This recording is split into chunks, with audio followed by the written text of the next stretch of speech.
Salut à tous, aujourd'hui on se retrouve sur une nouvelle vidéo. Le sujet ça va être un unboxing, encore une fois après toute cette série là. J'ai pris la décision de refaire une petite partie de mon setup et peut-être un de ces quatre changer de bureau. Et par conséquent je me suis dit que quitte à potentiellement changer de bureau, autant changer un petit peu de setup que j'ai disons à portée de main. Et ce setup que j'ai à portée de main, et ben c'est tout simplement mon clavier et ma souris. Je me suis dit que pour une fois j'allais investir dans un bon clavier et une bonne souris, et donc pour ça j'ai décidé de me rabattre sur probablement l'une des marques les plus connues du point de vue du gaming, c'est-à-dire tout simplement Razer. Donc voilà, je me suis racheté quelques pièces pour upgrade un petit peu mon setup actuel. Jusque là j'ai une souris et un clavier de chez Nacom, je ne sais plus, je ne sais pas. Ils sont bons, hein. Bon, en vrai la souris est vraiment cool, mais le clavier est juste un clavier à membrane tout à fait classique. Donc il est pas bien, il est pas mal, il est juste absolument moyen. Donc voilà, je me suis dit que là c'était les soldes il y a peu. Donc j'ai décidé de profiter de ça pour me prendre un petit peu de nouveau matos. Et donc en ce nouveau matos, donc vous pouvez le voir actuellement, je me suis donc pris le Razer Black Widow V3 pour ce qui est du clavier, et pour ce qui est de la souris j'ai décidé de prendre la Naga Trinity. Pour vous parler un petit peu de ce clavier et de cette souris, je m'étais déjà un petit peu renseigné sur la Naga Trinity bien avant de ne serait-ce que envisager de l'acheter, parce que en vrai je trouvais ça super stylé vraiment qu'il y ait toute l'interface interchangeable juste là, bah, on le voit sur la boîte, hein. Mais en vrai je m'étais juste renseigné vite fait parce que je trouvais l'idée cool, et au final là en refaisant mes recherches pour essayer de trouver des idées de trucs que je pourrais acheter, justement du coup je suis retombé sur cette souris et je me suis rappelé que effectivement elle avait l'air bien cool. Donc je l'ai chopé en promo, je l'ai même eu à moins de 50 € il me semble. Pour ceux qui ne la connaissent pas, on reverra un petit peu ses particularités au moment du déballage et un petit peu de l'explication du produit. Et donc pour le clavier c'est le Razer Black Widow V3. V3 tout simplement parce que c'est la version 3 du clavier, forcément. C'est un clavier mécanique avec des switches verts particuliers chez Razer, parce que forcément Razer c'est le vert. Je crois que c'est des switches plutôt basiques, qui sont pas trop durs, ils sont peut-être un petit peu léger, je sais pas, j'ai jamais eu de clavier mécanique, donc ça me donnera l'occasion de pour une fois essayer ça. Dans tous les cas, je pense qu'à partir de maintenant, les fois où je vais faire du gaming, vous allez peut-être un petit peu plus entendre le clavier. C'est normal, c'est parce qu'à partir de maintenant, il y aura ça. Donc voilà, ne tergiversons pas plus, on va pouvoir passer directement à l'unboxing. Je pense que je vais commencer par l'unboxing du plus spécial, c'est-à-dire la souris, tout simplement parce qu'il est fort probable que vous n'ayez encore jamais vu cette souris. En vrai, si vous vous intéressez ne serait-ce qu'un petit peu au gaming ou même aux souris un peu spéciales, la Razer Naga a probablement déjà pu vous venir un petit peu à l'esprit slash vous sauter aux yeux. Je fais partie des gens qui font un peu attention aux emballages, tout simplement parce que je m'en fais un mur, hein, voilà, mais je me fais un mur de carton. Surtout que les claviers de Razer sont très stylé. Alors, bon, voilà, c'est tout ce qu'il y a dans la boîte. Alors, qu'est-ce qu'on y retrouve? Alors, je découvre en même temps que vous, hein. Je me suis pas plus renseigné que ça. J'ai pas regardé d'unboxing, j'ai surtout regardé des avis. Et a priori, les retours étaient plutôt bons, surtout pour la Razer Naga Pro, il me semble. Mais celle-là, elle est un peu plus chère, hein, c'est-à-dire autour des 126 €. Donc j'ai pris la basique, hein, parce que j'ai pas besoin, je ne suis pas un professionnel. Ah, parfait. Qu'est-ce que nous avons? Alors, forcément un petit livret, très cool. Des petits autocollants, c'est vrai qu'ils donnent des autocollants. Waouh. On a, y a que ça, hein, il n'y a pas grand-chose d'autre. On a donc, forcément la souris, que je vais sortir de là de suite. Ok, c'est bon, on peut jarter ça. Alors, en tout cas, ça vient bien emballé. C'est la première fois que je déballe un truc globalement typé gamer, et c'est surtout la première fois que je déballe du matériel pour ordi qui est aussi cher. Écoutez, ça a l'air très plaisant. Oui, je ne vous ai même pas encore présenté la particularité de cette souris. Mais donc, c'est une souris filaire, hein, parce que forcément, sinon c'est la Razer Naga Pro et c'est un poil plus cher.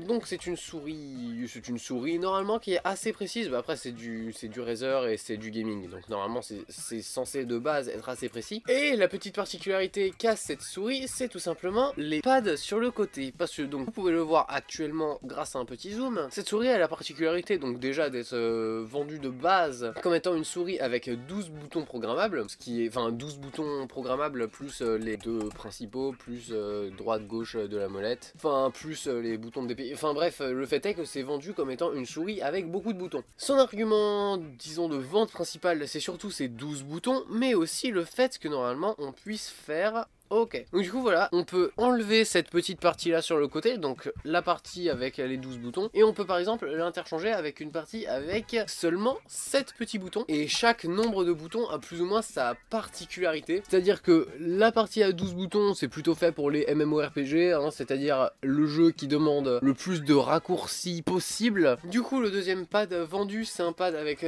7 boutons, un pad qui est plus typé pour les MOBA, donc pour les trucs genre League of Legends, Heroes of the Storm. Je suis désolé, je suis vraiment pas calé en MOBA, mais en tout cas, elle est agréable. Vraiment, la prise en main est assez agréable. Il manquerait peut-être d'un petit repose-pouce, que là, effectivement, le pouce aurait plus tendance à tomber. Et puis même, je pense qu'une fatigue au niveau du poignet pourrait se faire ressentir assez vite, je pense, en fonction du temps de jeu qu'on passe. Mais en tout cas, oui, ça va être, je pense, ça doit être effectivement très très sympathique d'avoir autant de raccourcis, plus que... Et donc là, on va venir à la petite partie bonus, bah, c'est tout simplement la partie avec 2 boutons, donc la partie la plus basique hein, sur la plupart des souris gamers, oui si c'est ça, basique, il y a au moins ces 2 boutons là, donc ça en général c'est pour faire avant, oh le clic est très agréable, donc normalement ces 2 boutons là c'est pour faire avant, arrière si vous faites que de la bureautique, hein, donc avant, arrière par exemple sur des recherches Google hein, au pif, et c'est aussi des boutons faits en partie pour tout ce qui est les FPS, genre courir, viser, ou des conneries dans le genre. Je suis pas très bon en FPS pareil. En même temps je suis bon sur quel jeu? Aucun. Et donc oui, ça c'est vraiment une disposition qui est plus faite pour les FPS, parce que généralement pour les FPS il n'y a vraiment pas besoin de beaucoup de raccourcis, juste 2 ça suffit, genre par exemple pour courir et je sais pas quoi d'autre. Donc le fait est que ces 4 petits pads ont chacun leurs avantages pour chacun des jeux pour lesquels ils sont prévus, et dans tous les cas le fait qu'on puisse les interchanger plutôt rapidement, et normalement les presets se changent automatiquement en fonction du pad qu'il y a mis en place sur la souris. En même temps il y a intérêt, du coup bah voilà, on a découvert toute la souris. En vrai, elle est très cool, elle est plutôt légère. Je m'attendais à un truc un peu plus lourd que ça. Bah, maintenant qu'on a découvert la souris, on va pouvoir passer au clavier. Donc, maintenant, retour sur le clavier. Le Razer Black Widow V3. Est-ce que j'ai des trucs à dire sur ce clavier? Même histoire que pour la souris, hein, je le connaissais au moins de nom parce que ça a pu m'arriver de tomber vite fait sur des vidéos qui parlaient de Razer. Donc, le fait est que, en continuant à chercher, je me suis rendu compte que c'était le clavier mécanique avec le prix le plus abordable de chez Razer, puis même peut-être l'un des claviers mécaniques, en tout cas aujourd'hui avec un prix plus ou moins abordable. Il était à 89 € il me semble, si je me rappelle bien de ce que j'ai payé. Donc c'est un clavier mécanique normalement qui est plutôt moyen, normalement il est pas excellent, mais le fait est que je crois pour 90 € c'est un clavier mécanique qui est pas trop mal. Ah, je vais passer combien de temps à essayer de l'ouvrir? Ah bah voilà, pas plus. Pas plus, pas moins. Est-ce qu'on a nos petits stickers? Ah si, on les a. Ils sont stylés hein, c'est plutôt joli, mais bon en même temps c'est pour essayer d'amadouer en plus, même s'ils font des... Il me semble que Razer, même s'ils font des produits foncièrement bons, je crois qu'ils restent plutôt chers hein, du point de vue du marché de l'accessoire de vrais gamers avec un arrobase à la place du A. Disons qu'ils gardent une certaine communauté parce que forcément bah, en vrai ils font des logiciels qui sont plutôt au point. Je vais pas plus me prononcer que ça hein, parce que très clairement je suis une tanche en gaming, j'ai jamais eu de matériel gaming, je me suis jamais vraiment intéressé à ça. Oh ce son! Oh je pensais pas que ça allait être aussi agréable.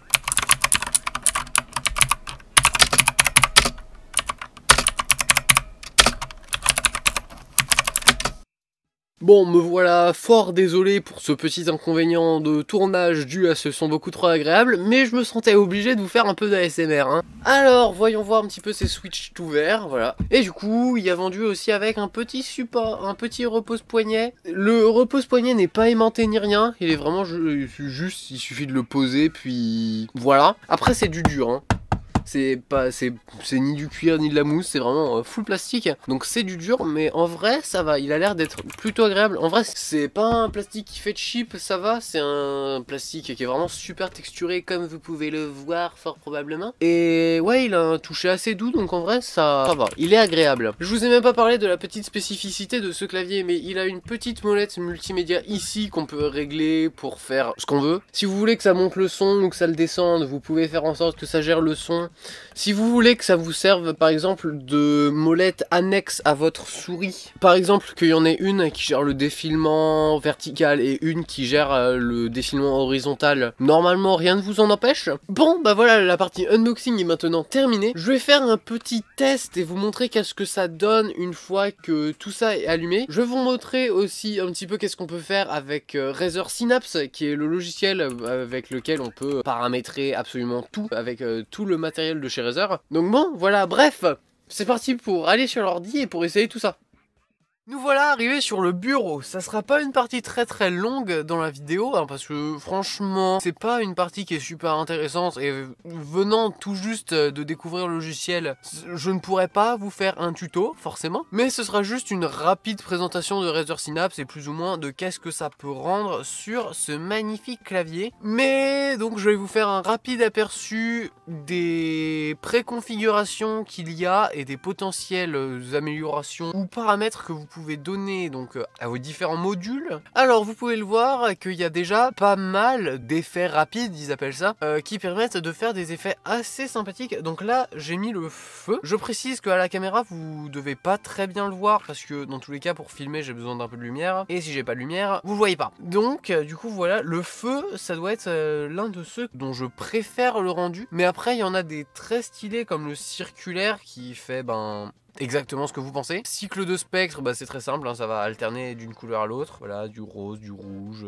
qui passe au orange, qui passe au jaune, voilà. Donc rien d'exceptionnel. Le feu, vous l'avez vu tout à l'heure.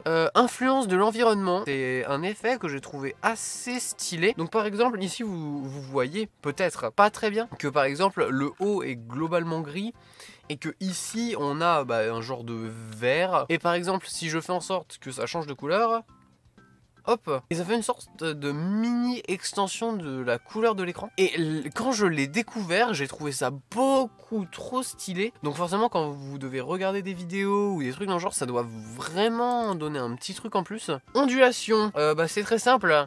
Ça permet de faire aussi l'un des effets que je préfère. Voilà, c'est trop stylé.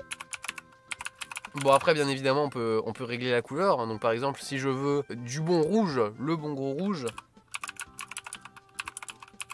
Réactif, c'est pareil, un effet que j'aime beaucoup. En fait ça laisse la couleur qu'on choisit sur la touche. J'aime aussi beaucoup cet effet, en vrai il est assez subtil, donc je le trouve assez stylé. Respiration, ça va alterner d'une couleur à l'autre, rien de très impressionnant. Voilà, ça alterne d'une couleur à l'autre en laissant un petit peu de noir. Starlight, qu'est-ce que ça fait? Voilà, ça fait un petit truc assez sympa, mais ça fait un effet que j'aime bien aussi, ça fait des couleurs qui bougent un peu partout sur le clavier. Statique, il y a franchement pas de mystère là-dessus. Et vague, ça va faire une vague. Après on peut modifier la luminosité, forcément on peut activer ou désactiver les loupiottes. Et après dans les effets avancés, je vais même pas l'ouvrir, hein. Donc voilà, ça c'était pour les loupiottes. Après forcément vous avez donc toute la partie menu où vous pouvez configurer toutes les touches et aussi donc forcément configurer l'hypershift. En gros hypershift ça permet de juste décupler le nombre de raccourcis que vous pouvez créer, mais pour l'instant je sais pas encore trop comment ça fonctionne. Je vous rappelle, ce n'est pas un tuto. Et donc du coup voilà pour la souris, donc on peut forcément définir toutes les touches qu'on veut, et après aussi on peut forcément paramétrer toutes les touches des interfaces en plus. Donc par exemple pour l'instant c'est paramétré comme étant juste des chiffres, et après pareil dans le menu éclairage, tout comme le clavier, vous pouvez paramétrer tout ce que vous voulez. Seule petite différence, c'est qu'il y a beaucoup moins de préconfiguration. Il y a juste compteur audio, cycle de spectre, réactif, respiration et statique. Mais en tout cas voilà, c'était juste une petite présentation très rapide de Razer Synapse. Dans tous les cas, si vous voulez des tutos plus approfondis, il y en a fort probablement sur YouTube, hein. Je vais pas vous mettre de lien en description parce que j'ose imaginer que vous cherchez bien mieux que moi ce genre de choses. Donc voilà, cette partie est terminée et on va pouvoir passer à l'outro. Bon voilà, la vidéo est terminée. J'espère vraiment qu'elle vous aura plu. J'espère qu'elle vous aura été utile et qu'elle aura permis aux personnes qui hésitaient par exemple sur plusieurs souris ou sur plusieurs claviers de se décider. Bon, certes, j'en compare pas, mais au moins je donne mon point de vue sur ce clavier et cette souris. Donc oui, voilà, en gros, si je devais résumer très rapidement ce clavier et cette souris, les deux sont bons. Je vous rappelle que j'ai jamais essayé d'autres claviers mécaniques, donc il est bon selon ce que j'utilise, c'est-à-dire comme un clavier quoi. Mais en tout cas, il est agréable. Le seul truc qui pêche un peu, c'est la barre d'espace qui a tendance un peu à se casser la gueule quand on appuie trop sur le côté. Mais bon, sinon pour tout le reste, il est très bon. Puis même la molette multimédia est très cool. Et pour ce qui est de la souris, elle est très cool aussi. Les clics principaux sont agréables. On peut pas drag-click et ça c'est dommage hein. Et pour ce qui est des différentes facettes, j'ai eu déjà l'occasion de tourner quelques fois sur chaque facette. Parce que ouais, quand même, ça va faire déjà pas mal de temps que je l'ai, ça va faire quasiment une semaine. Forcément, j'ai déjà eu l'occasion d'essayer plusieurs fois chaque facette et franchement, c'est plutôt cool. Bon voilà, la vidéo est vraiment terminée cette fois-ci. Maintenant, vous avez vraiment mon ressenti plus ou moins final sur le clavier et la souris. C'est très abrégé, hein. Mais je vous imaginais qu'il y a d'autres personnes qui ont fait des vidéos bien plus complètes sur chacun des deux objets que je vous ai présentés. Parce que bon, voilà, je suis pas un youtubeur tech, donc je me prends pour ce que je suis, c'est-à-dire un couillon qui vous parle de trucs qui connaît que moyennement. Mais voilà, j'espère vraiment que cette vidéo vous aura aidé à trancher ou même qu'elle vous aura diverti. Et bah écoutez, en attendant la semaine prochaine, vous pouvez liker cette vidéo, vous abonner, mettre un petit commentaire pour me parler de la vidéo ou me demander plus de renseignements sur les différents objets que je vous ai présentés. Vous pouvez venir passer une tête sur Tipeee pour me donner quelques euros ou alors regarder une vidéo qui va me donner quelques centimes. Et en attendant la semaine prochaine, moi je vous dis salut!